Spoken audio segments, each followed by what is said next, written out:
Okay, so apparently the Federal Reserve Chair might get criminally investigated now, which feels like the financial version of your boss calling the cops because you didn't microwave his lunch. Yes, fat man. U.S. prosecutors have launched a criminal investigation into Jerome Powell, the head of the Federal Reserve, over a $2.5 billion renovation of the Fed's headquarters. But why now?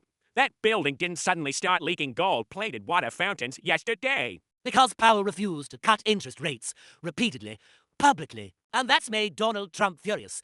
Trump has spent months attacking Powell, calling him a numbskull and a stubborn mule for not slashing rates to juice the economy. But the Fed is supposed to be independent. Isn't that, like, the whole point? Exactly. The Fed exists so politicians don't control interest rates for short-term political gain. Powell says this investigation isn't really about renovations. He says it's about punishing the Fed for not doing what the president wants. Therefore, this looks less like corruption and more like intimidation. That's how markets are reading it. Gold prices spiked, the dollar dipped, stocks slid. Investors panic when they think the world's most powerful central bank might become a political toy. But Trump says he knows nothing about the investigation. Sure, and I didn't eat the cake. The administration keeps hammering Powell over the renovation while floating loyalists as his replacement. Meanwhile, prosecutors are sending grand jury subpoenas.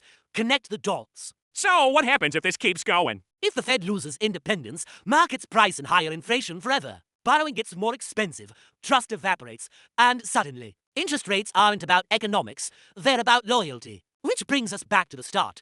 This isn't about a building, it's about who controls the money.